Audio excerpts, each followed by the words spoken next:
Welcome back. And on today's episode, we're talking about the red flags you should look out for if you are trying to hire an accountant. Now, we're going to talk about a business owner named Lisa. Lisa sent in some questions, and there were some things she had some concerns about with this potential accountant. And we're going to tell her, hey, here are the 5 red flags you should look out for, and stay tuned for today's tax tea.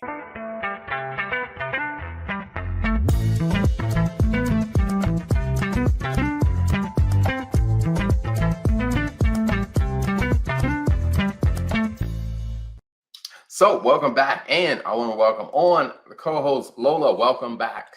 Hello, hello, hello.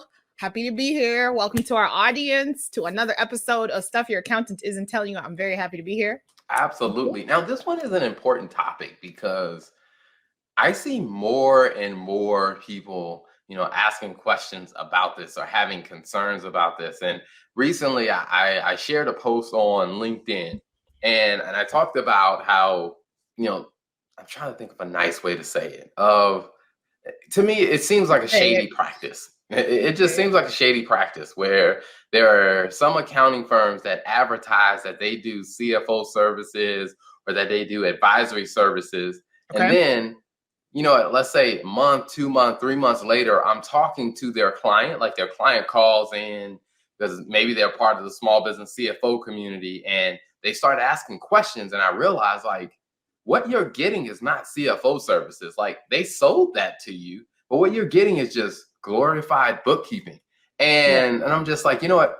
People need to understand what are the red flags you should look out for when it comes down to your relationship with your accountant. So I'm excited about hopping into this topic because I think it's so useful for people. I mean, I guess, have you seen people, getting into relationships with an accountant and it's just not turning out to go well in their favor? Yeah, absolutely. I think more recently, I had a situation where I was transitioning or working to transition with an existing client. We did some project work for them, and we were trying to get their financials from last year. I guess now would be the year before, cleaned up, to get them working with a new firm that did kind of like, it was a company that did a combination of services, accounting services, and they offered like property management, plus they had like an accountant and bookkeeper on their staff. And so, I was working with them to transition the bookkeeping, make sure they had everything that they needed to be able to take that over. And within 2 months of, basically, I don't even think it was a month. Within a month of them working with this new person, the business owner came back to me and was like, yeah, no, this relationship isn't working. And I was like, dang, what happened? Like, that was really quick.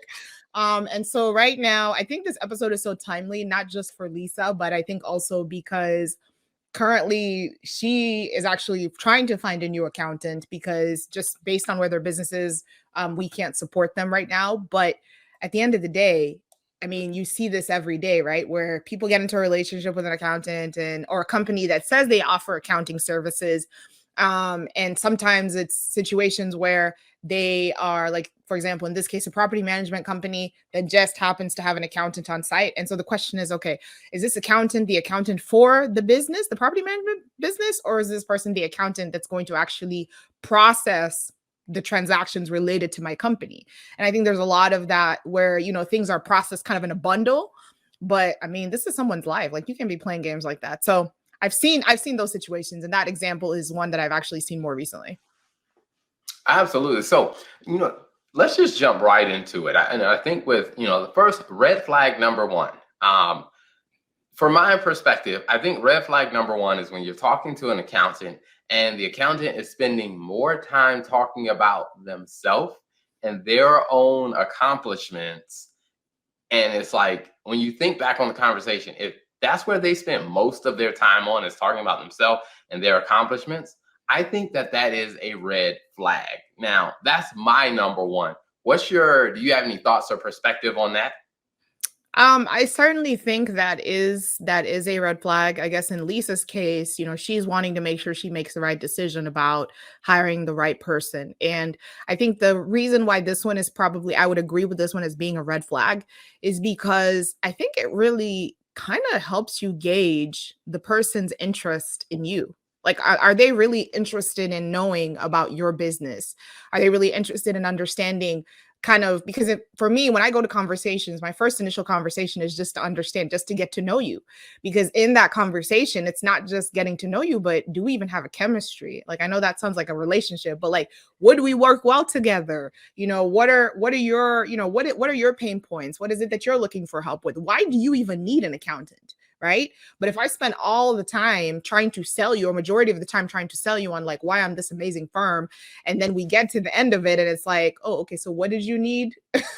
Because I think another thing also that I think is really great, and I've advised people to do this, is if you just focus on talking about how amazing you are without really understanding the customer's problem, and this is, I think, for any business, you run into a situation where what happens is you're basically doing information overload, and that information is going over the head of the potential client, and there's really no way, you don't know if you're connecting with them or if you're not.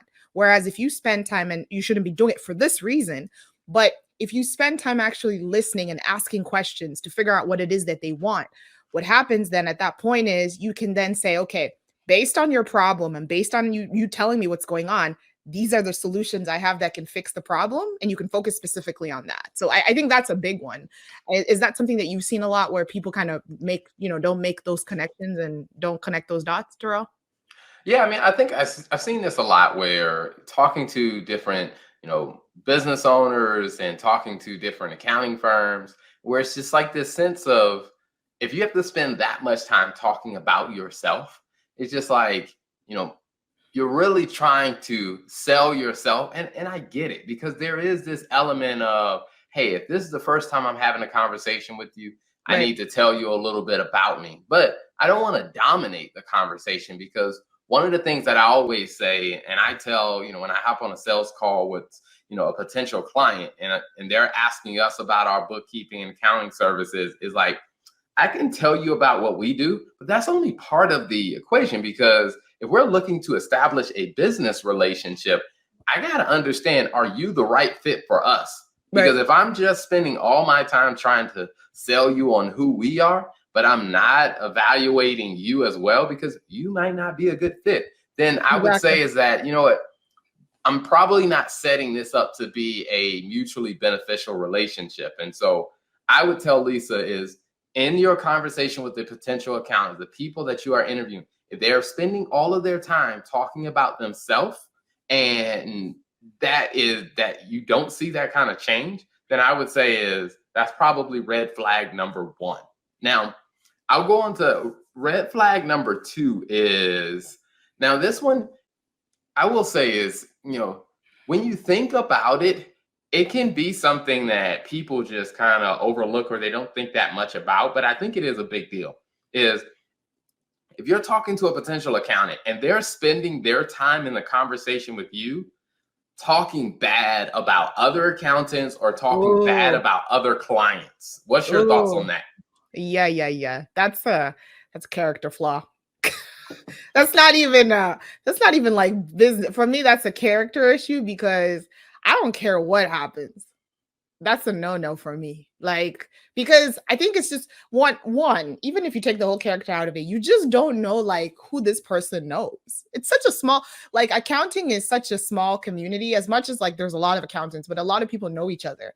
And so I think is you can, and this is something that I've learned, and this is more on the philosophical side, is one thing that my father always said is like, don't attack people, attack the problem. So like if there is an issue where, hey, this is a problem that this accountant wasn't full, like this is a problem that this accountant had or this firm had, if they're leaving or whatever they're doing, is focus on, okay, this is the problem they had. How can I help you solve it? I think you can do that, and you can address that without speaking ill of somebody or speaking ill of another individual or speaking ill of your own customers or your former customers. Because for me, if you need to do that to sell what you're doing, that's a problem. You should be able to assess the value that you bring to your potential client without downplaying someone else. Thoughts? Absolutely. I mean, I totally agree. I mean, I think that when it comes down to an accountant who spends their time talking bad about other accountants, to me, what that tells me is one is they aren't the, I guess you say, I agree with the character piece, but what it tells me is also that, you know what, I could be the next person that they talk bad about. Like, you know, because Yeah. if I'm thinking about, you know what, this is going to be a person who is going to see, you know, some of the area of my business that I'm probably the most vulnerable in, which is Yeah, the money side of my business. Well, exactly. if they're talking bad about, you know, other accountants, or let's say if they did a review and they noticed a problem that my previous accountant had, if they're just trashing that other accountant, it's like, I can imagine what they might say about me when they see some of the things that, you know, that are going on in my business, or some areas that I need to work on. Because Yeah. it never fails. Every client that we work with, there is always something where, you know, the client doesn't quite have the best processes in place about, you know, let's say depositing cash Yeah. when clients pay with cash, or they don't have the best processes about transferring money, or whether they use their personal account versus their business account, where, you know, there's just some areas where, like I said, accounting is not their full-time job, so there's some processes that aren't the best. And it's like, you don't want to work with someone who you think is going to constantly judge you for your behavior and your actions and stuff like that. So I would say is, if they're talking bad about other people, it's probably a likelihood that they could eventually be talking bad about you to other people. So I would Yeah. say is just, you know, keep the drama low and stay away from it. I fully agree. One thing I want to say before we move on to the next red flag is, you know how they talk about like how in sometimes, and again, I went to my last 2 years of in America, or my last 2 years of high school were in America, and they would talk about how like the the ugliest girl in the room or whatever, the person that had like low self-esteem was often the person that like attacked other people. And so for me, how I translate that into this conversation is, for an accountant, if you're spending a lot of your time backbiting another accountant, or you are talking bad about a client that you had, on especially on the accountant side, like that's a reflection on you and your lack of confidence on what you can bring to the table, because you don't need to diminish somebody else to show the client and the potential client that you have value. And I think that's important because, like you said, it's very this is a part that a lot of business owners are vulnerable with. And what we do is so much about trust.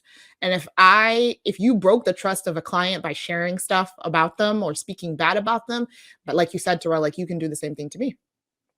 Yeah, Yeah. absolutely. I mean, I think your analogy is great. I mean, and we'll probably even use that analogy a little bit more in some of the next ones. So the third red flag was that they don't ask about your goals and your objectives. So, I mean, picture this: Lisa, you're the business owner, and you're trying to hire someone to help you in an area of your business, but they're not even asking questions or even thinking about what your goals and your objectives are. I think that that is a huge red flag. What are your thoughts on that? Yeah, I think so too. I think it goes back to who is the attention on, right? Like, who's the attention on? Because I've seen situations where clients have come in, they said, hey, or you've sold the pitch. Let's say your sales pitch is great, right? You onboard the client, and then 5 months or 3 months down the line, they're like, hey, we have this project, we're trying to raise capital or funding. And you didn't build that into your staffing, your labor plan. So now you're trying to put all this, they're like, hey, this is something that we've had in the works for a while. And so now the expectation is, hey, you're going to help support this as their accountant, even if it's for an additional fee.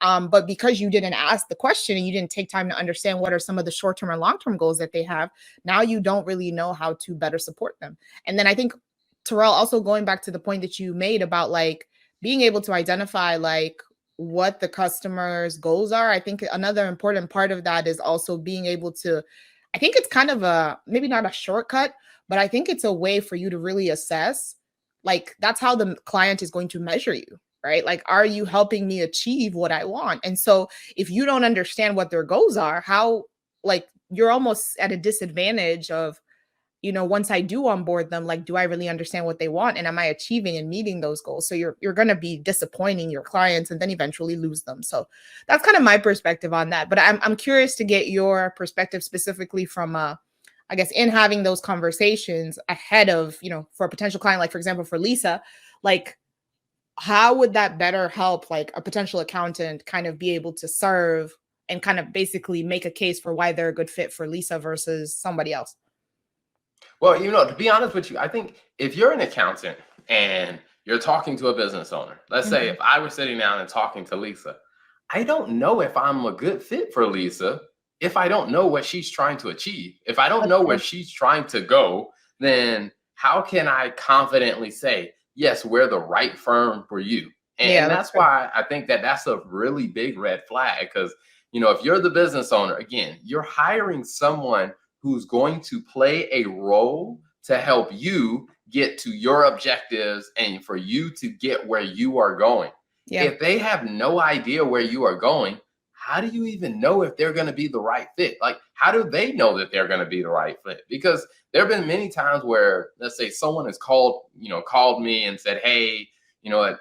Love what you guys are doing in the TL Turner Group. We can be. I think we're the best marketing company to help you." And I'm like, how do you know? You don't even know what my goals are. Exactly. And sometimes like the funny thing about some of those emails is they're so generic, or the email, like, even if I think about like multiple people have reached out to us about like hosting and like doing our podcast hosting and stuff like that.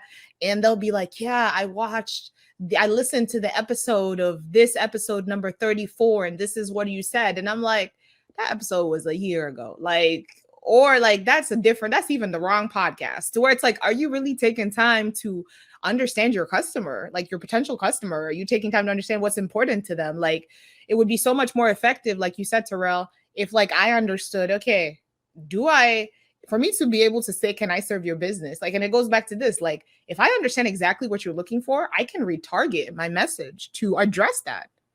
Right. Yeah. If my company can do that, like if I can fulfill that, then I can say, okay, this is how I can do that. If you're looking to like raise funding in the next 5 to 6 months, hey, you know what, CFO services are probably a good idea for you. And then you can kind of manage and package that plan accordingly to say, okay, you know what, maybe we do it for the first year and then we downscale. Like, you don't know how to do that if you don't know what their goals are.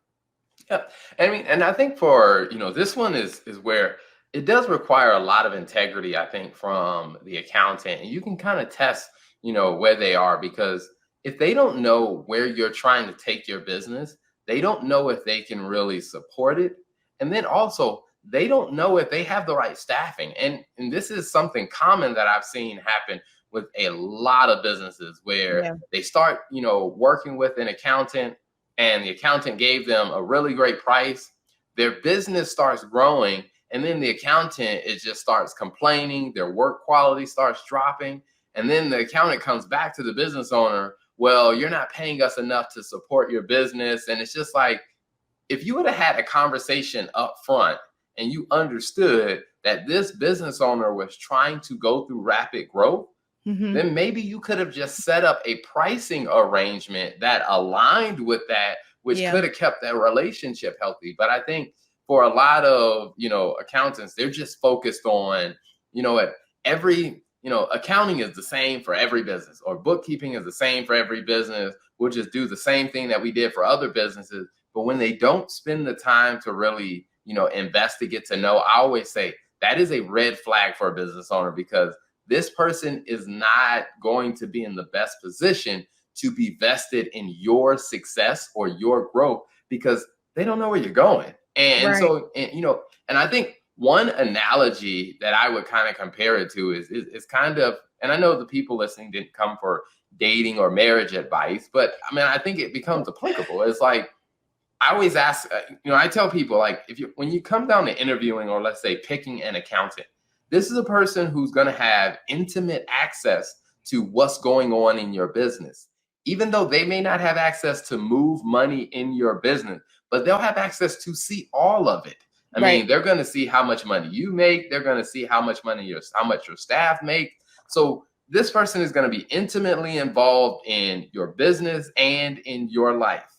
And so one of the questions I always ask is if you went up to a person, let's say if you were trying to date them, and on your first date, this person talked all about themselves, they talked bad about their ex, Oof. and they never really ask you any questions about what's important to you or what your goals are or what you like to do. And at the end of the day, would you say, you know what? This is a great person. We should go out again. And I'm like, Absolutely not. and I'm like, when you think about it that, or would you even say, you know what? We I'm should be gonna go home friends. and tell my parents, like, hey, I have found the one. This is the Oh person I want to gosh. spend the rest of my life with. And it's Right. just like, you wouldn't. And I'm like, the same thing, although, like I said, a business relationship is not like, hey, till death do you part. I mean, you can fire your accountant, but it's just like, why even waste the time to start a relationship if Yeah. it starts off that, if the first date is that horrible, why even go any further? Listen, and I think as you're talking and as you're saying that, one of the things that I was thinking about was the fact that I think of any, and you can correct me if I'm wrong here or if you disagree, but in my perspective, I think that accounting is probably one of the most sensitive areas of your business to where if you mess it up or if it's screwed up, if your financials are screwed up, it can affect so many things. Like if your accountant reports the wrong revenue, it can affect how much you pay in taxes. And eventually, like then the IRS comes after you. You don't want that. If they do, if the financials aren't correct, like you can't get funding. There's just so many things that impact directly your life as a business owner. And so for me, I think it's even more serious. Like you can hire, a bad marketing person and you don't get any results and then you just fire them and you move on. But when you hire a bad accountant, it's almost like from my perspective, like a snowball effect to where it starts to affect other areas of your life. You don't know what your numbers look like, or your numbers are completely wrong. You file incorrect numbers, then you owe the IRS money. Now you have to get on a plane. Like it's just there's so many areas of your life that it can impact when you make that decision. And I think for that reason, I think it's just so important to make sure that you are really taking the time to assess these red flags. And I think, Terrell, you did such a good example. You provide such good context on that dating one, because I think it really makes it a reality. Because I don't think people really think through it. Like, if you went on a date with someone like this, like, would they, how, if, and they acted like this, would you move forward and even be interested in even maintaining a friendship with this person? But I'm curious to get your thoughts, though, on what I said about like the accounting part of your business having that snowball effect.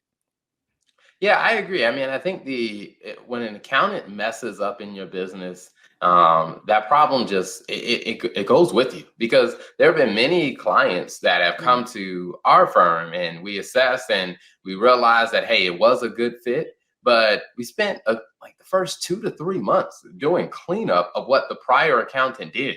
And I will tell you, is cleanup work does get expensive. I mean, Right. because you're having to redo work that's already done. Like you already paid the prior person, and you're having to pay us to clean up and go back and redo some of it, go back and find the problem, to where I think it is a situation where I would say it is worth the extra effort. And maybe you got to pay a little bit more money to find a good accountant versus a cheap accountant. Yeah. And I think it is worth the money to hire the right person or the right firm, as opposed to just, trying to get anybody, because not everybody can actually do a good job when it comes down to the bookkeeping, the accounting, or the CFO side of your business. Agreed. So now, number four is, now this one is a personal one for me. I know that there are several other accountants out there who would probably disagree, and that's fine. That's their opinion. But on this show, I'm going to share my opinion. And so, Lisa, my thoughts to you are, if your plans and your objectives are to continue growing your business, then I would say I would avoid working with solo operators. And when I say solo operators, what I mean is a person who's running a bookkeeping or an accounting firm, and it is just them. Like they don't have a team or processes. Like I would avoid those. And the reason why I say that is because I've seen many situations where there's someone whose their business is growing. They start working with a bookkeeper, and let's say that bookkeeper gets sick, or let's say they're sick for let's say a week and a half, They Mm, get zero support from that bookkeeper because that bookkeeper doesn't have any processes or they don't have a team. They don't have a way to continue serving your business if something happens to them. I mean, I was working with one firm where their accountant had a stroke, and so that person has been recovering from that stroke for like a year now, and which that is a very serious thing, and yeah. rightfully so. The business owner is like, hey, I really want that person to get well and recover. I mean, that's what's very important, and that is great to say, and that is great to believe, and I think that is awesome. I want them to focus not on trying to get back to work, but I want them to focus on getting well and recovering from their stroke. But Right. also at the same time, you still have to get your accounting done. Right. So in that situation, they were working with someone who was a solo and they didn't have a backup plan. So now it's going to cost them an extra couple $1,000s to have to get that work redone because the person they were working with was a solo shop, didn't have any processes, didn't have a team. So that's why I would say if you're a growing business, I would say a red flag is working with someone who is just a solo shop with no processes and no team to support. What are your thoughts on that? I mean, I think it's a really good point. I think that continuity plan and the ability for work to still continue, I think is important. And I mean, this is no knock to like solo operators. It's just the reality of like as a growing business, you need that support and that active feedback. And if it's not there, or if there's a risk that it might not be there, then hey, that's just something to consider. But I think it's a really Yeah. good point. Yeah, because I will say, even for like the accountants out there, I mean, like I get it because I was a solo at some point as well. Exactly. And Exactly. but the reason why I say I wouldn't just say no if they're a solo. I would say they're no if they're a solo and they don't have processes Yeah. or a team. Because even when I was a solo, one of the things that we did is we really set up some processes. And so when it was time to, bring a new client on, I could explain to them, hey, here are the Is what to processes. expect. And Yeah. so the client knew that, hey, he actually has a methodology on how he's going about getting this stuff done. And it gave them some comfort because what the processes allowed for us to do is it set us up to start bringing on contractors and then eventually bringing on, full-time dedicated staff to where now we have, more dedicated staff to where we have two full-time employees and two part-time employees that are solely dedicated to supporting our clients. We have the processes in place to where if something happened to me, like if I went on vacation or let's say, I had to take some time off, their businesses would still be getting supported because we have processes and structure in place. And if you're a growing business, you definitely want that because I've seen too many situations where someone didn't have a team and it just turned out to be a huge problem for the business owner. And I'm like, that could have been avoided because that was a red flag in the beginning. No, that's good. I think that's a really good point. And I'm not gonna feel some type of way that you said for employees because you forgot about the marketing team, but it's okay.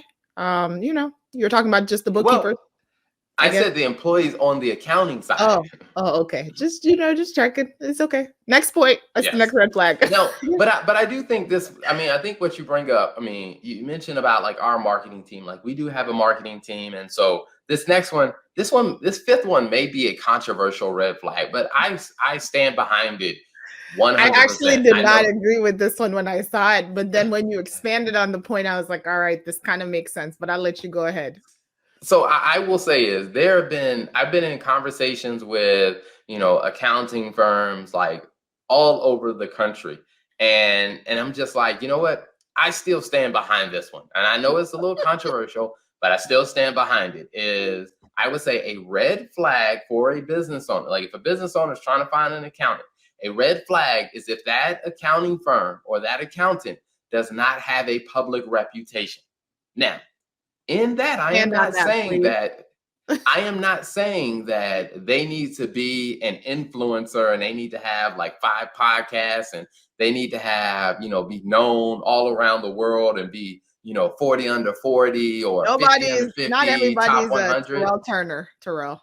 That's why I wanted you to say that. Like not all accountants are Terrell Turner. Not all accountants can have, 12,000 followers on LinkedIn and 40 under 40. And I'm just saying, like, that's why I initially did not agree with that point, because I didn't feel like it was a fair red flag. However, I will let you expand on some of the reasoning. I get what you're saying. And I believe, I agree. Not everyone has to have, a bigger platform. And I don't even have the biggest platform. I mean, at some point I had no platform, but you do want there to be something out there to where if a potential client wants to evaluate, like, hey, the phone conversation went well, but what do I know about this person? Like, what are other people saying about this person? Or like, hey, what has this person said about different topics? Or how has this person helped other people?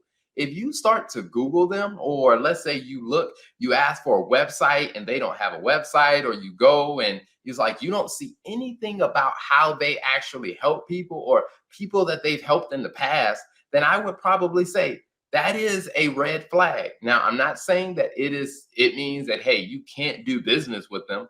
But what I am saying is that means you're going to have to do a little bit more homework to really understand who they are. Because again, I go back to that dating example. You go out on the first date, anybody can put their best foot forward in, let's say an hour and a half, 2-hour date.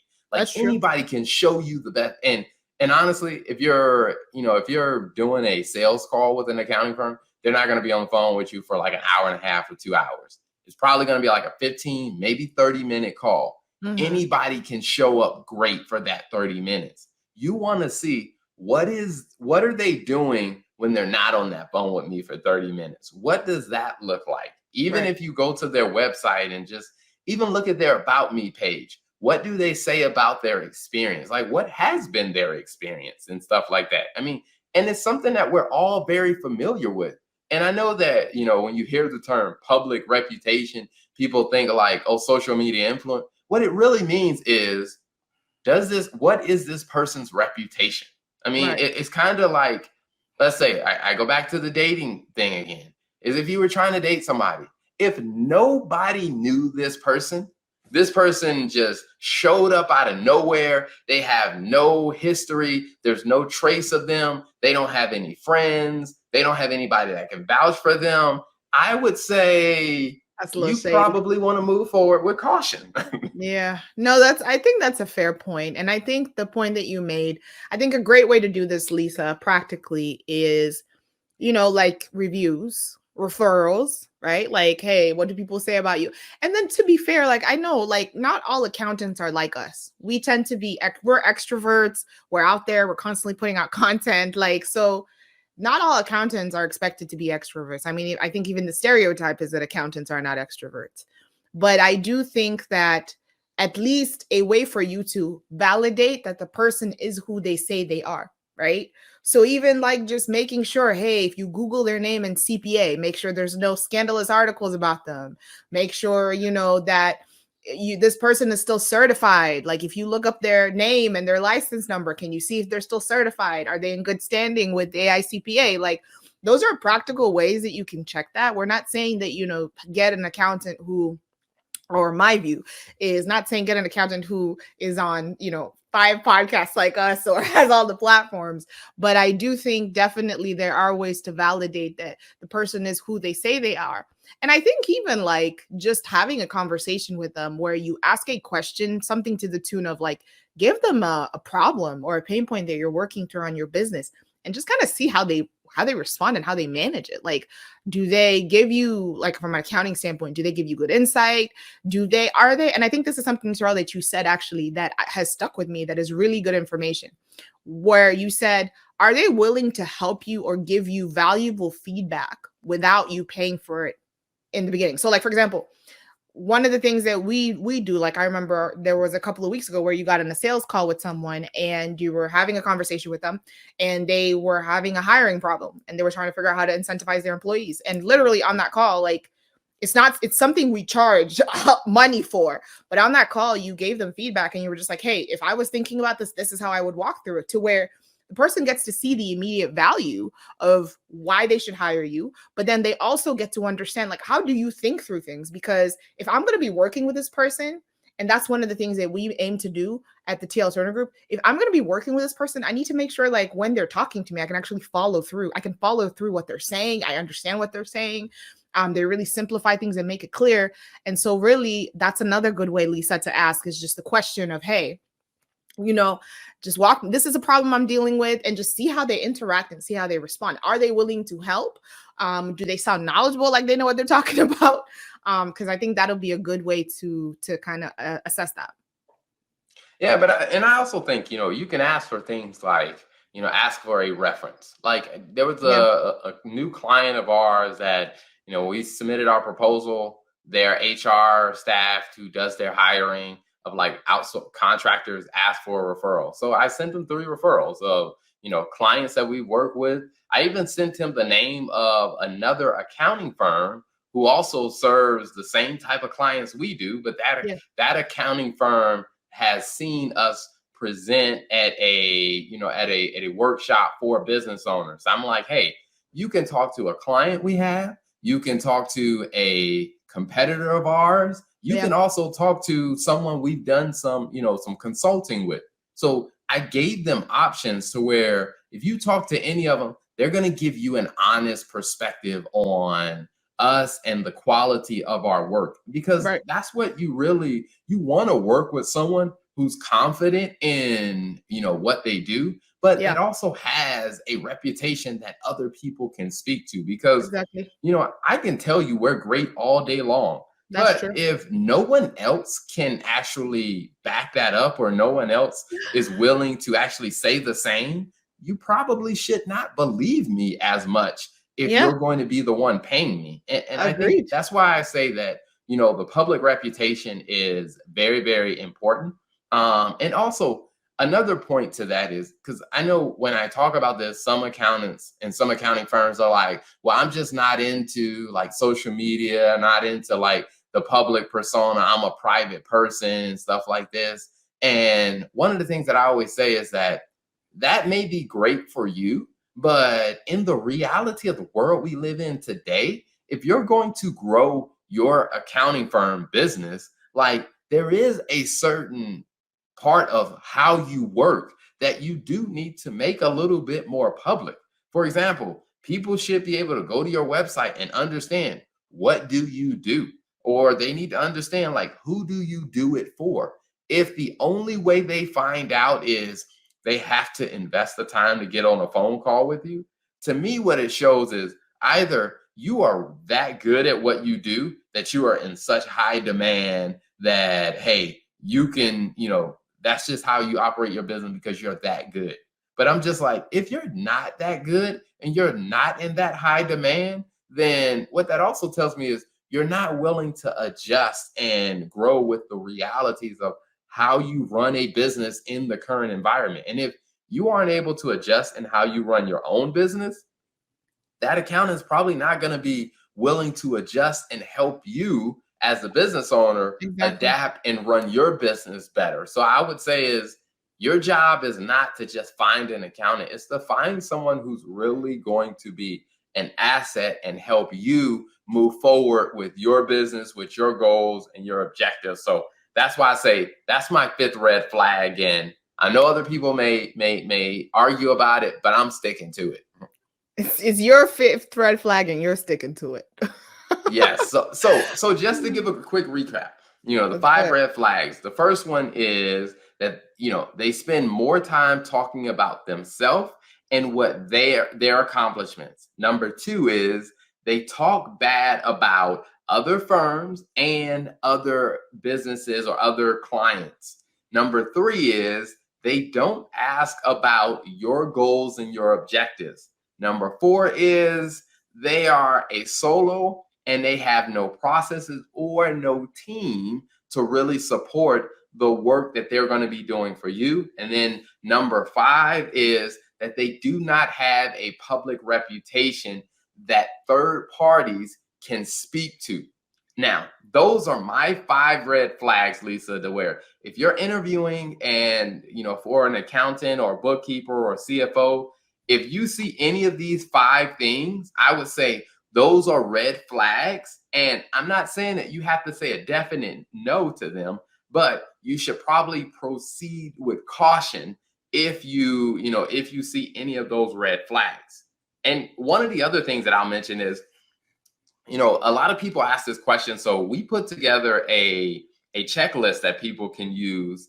And what they can do is the checklist lists out questions that you can ask the accountant that you're trying to interview, and they can kind of fill you in. So, Lola, anything you want to say about that? I mean, I think the checklist is great because you can literally take it, pull it up, download it, and pull it up when you're having a conversation with the potential client and just go through the questions. They're very simple, but they're questions that are really going to help you kind of assess, like, is this person a good fit for me or not? Because we always want to make sure that you make an informed decision. So check out the link in the comments or in the copy of where the show is, and you can click on that and you be able to download that checklist. Absolutely. And I would say it's been a checklist that's helped several businesses really pick a good accountant for their firm. And like some people use it when they're trying to hire a firm internally. And Yep. the reason why I share with a lot of businesses because I tell them we are not the TL Turner Group is not the right fit for every type of business. And True. so when we're talking to businesses and I'm hearing what their goals and their objectives are, and I'm like, we're not the right fit for that. But here's a checklist that will help you as you're interviewing other people to make sure that you find what works best for you. So that checklist is something we've shared with different clients, and it can be very helpful to help you find, someone who's a good fit for your business. Right. Now, Agreed. for the last part that I definitely want to talk about is the tax tea of the week. So, Lola, can you share with us what is this week's tax tea? Listen, this week's tax tea is juicy. Okay. Ready for this week's tax tea. So, jumping into it, the tax tea of the week is a bookkeeper who stole over $800,000. I don't even know if a bookkeeper is the right word. Let me just say a woman who was doing bookkeeping who stole over 700,000, actually 807 to $800,000 from her employers. Okay. Just to recap this situation, Miss I forget her name at this point. I think it's let's just call her Kimberly. So Kimberly is going to be getting 9 years in prison. Okay. 9 years in prison for this offense. And I'm going to break it down. And when I break it down, you'll understand why. But basically, the story here is this individual. I also want to preface by saying that she actually did this embezzlement and stole money at a prior company that doesn't even include these 2 companies that she stole money from. So I want to preface by saying that, and this happened in the 90s. It doesn't mention if she was convicted for that, but clearly not if she was still working. So this was in 1998 she did this. This case where she's been convicted to 9 years in prison came out in 2022. So I don't know, maybe she went to prison, she got out and she did it again. You see, this is why it's important for somebody to have a public reputation, because why would you hire a bookkeeper to do your bookkeeping? Probably didn't do any research. I'm sure if they looked up her name, they would have realized relatively quickly that she was convicted of embezzlement. But I digress. So the story here is there are, in one circumstance and situation, she was hired by, I think the name of the company is M5. And she was hired by the company to manage the company. The company had like 5 to 6 Denny's, the stores, fast food chains, was managing those Denny's stores. And she was responsible for payroll. She was responsible for issuing payment to vendors. And so basically what she was doing is she initially, and this is why I'm like, this is so shady. She would come in, she worked for a couple of years. She didn't start the embezzlement immediately. She kind of gained their trust and became a loyal employee.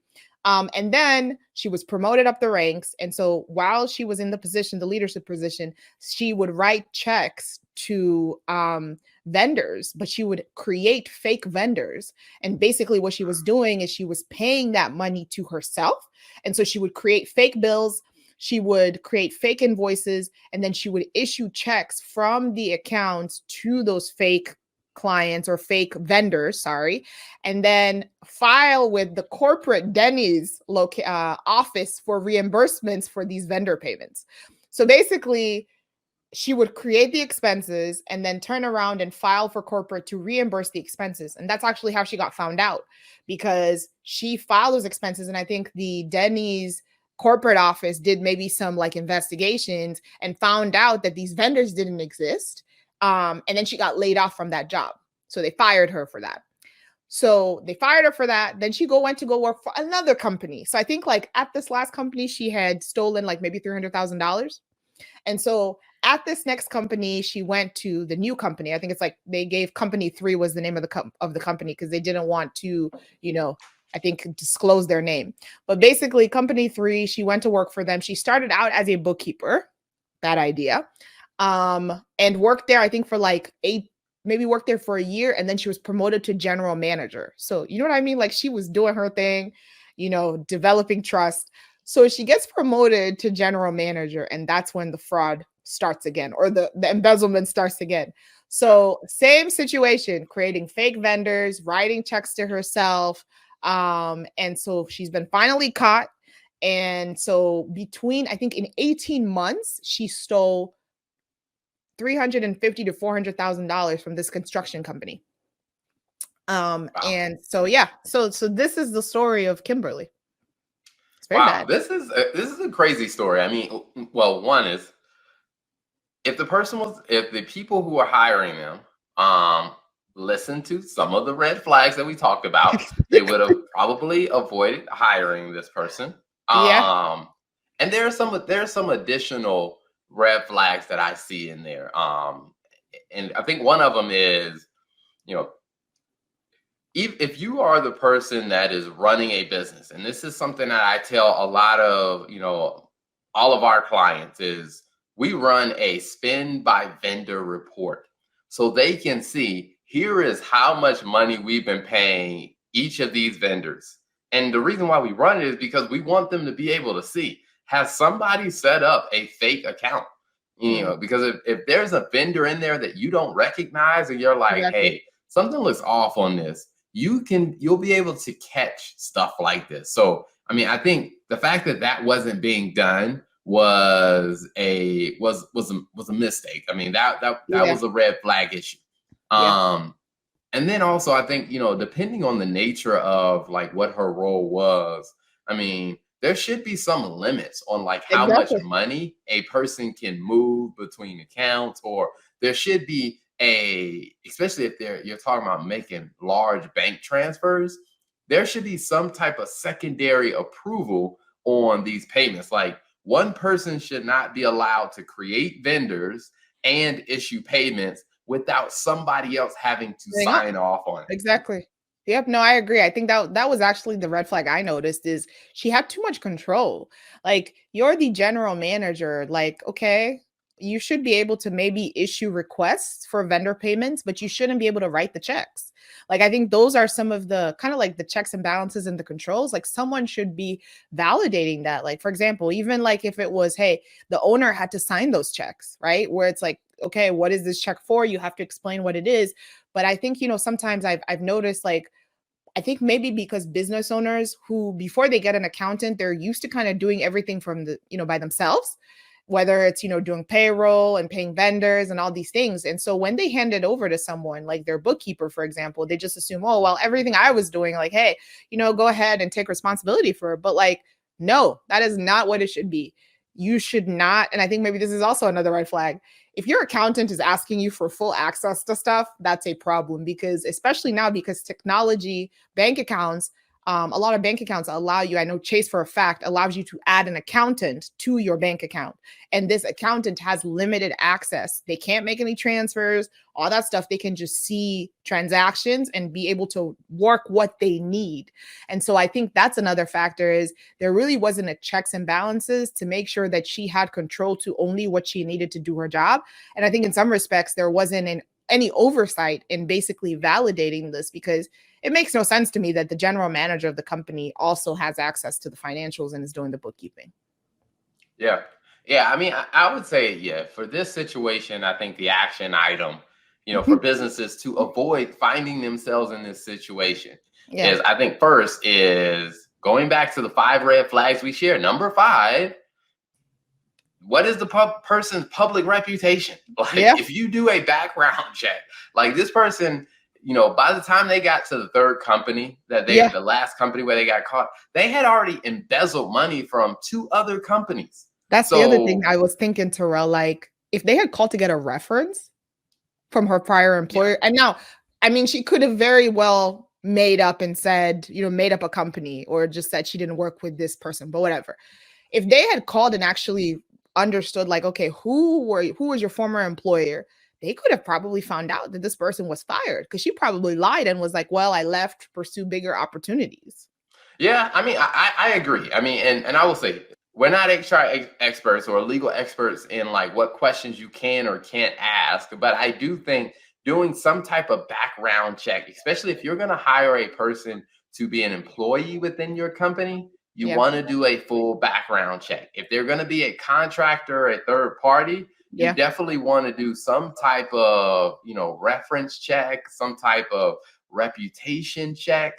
And the thing is, if you can't find anybody to say something good about this person and the quality of their work, they might not be the right person for you. And I think the other thing is, a lot of business owners don't know that when it comes down to having a bookkeeper, you don't need to give them unlimited access to your information.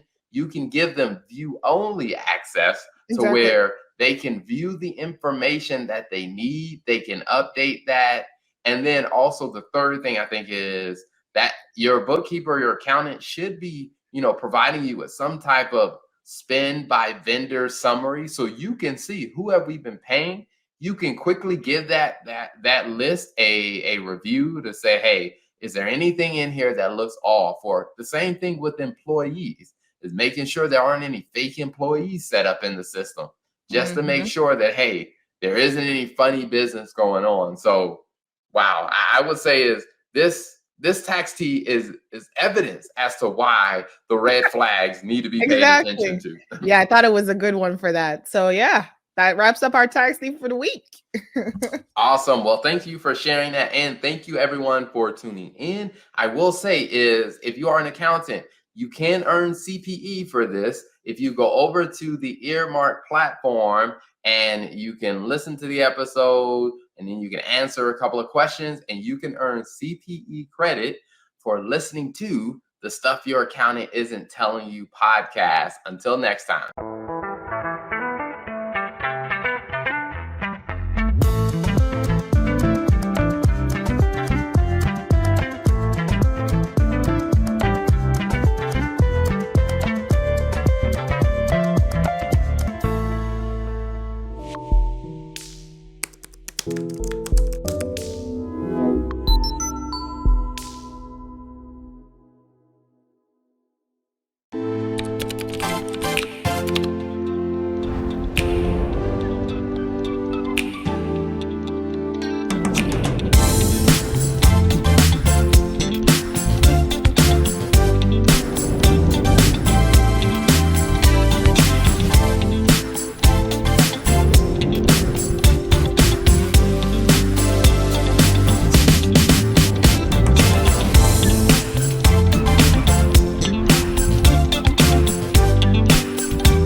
Hey, it's your girl Tia Robertson. I'm the host of Entrepreneur Insider.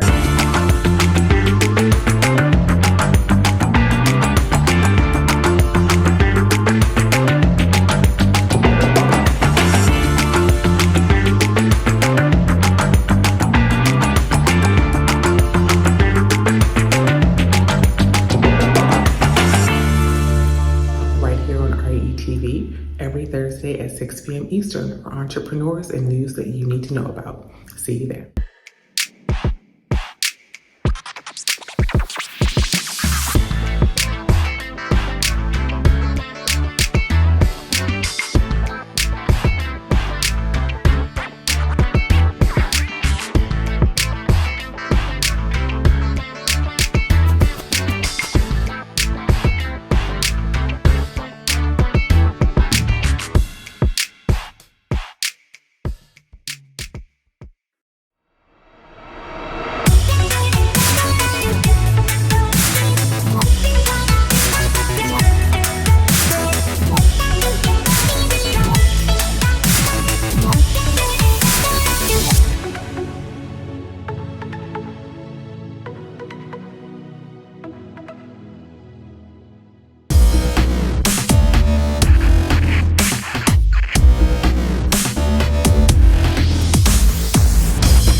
name is Demita Joe. Each Wednesday, you can find me here at 3 p.m. I'll be over here discussing different things that are going on and try to bring you a boost of positivity for your week, because we all need this. We're going to share some feel-good stories. We might find a hometown hero. We may take a look at some trending topic. And sometimes we might even find a lesson in a not-so-warm and fuzzy story if we can. I'm Demita Joe, and I'll see you guys on the next episode right here on What's Going On?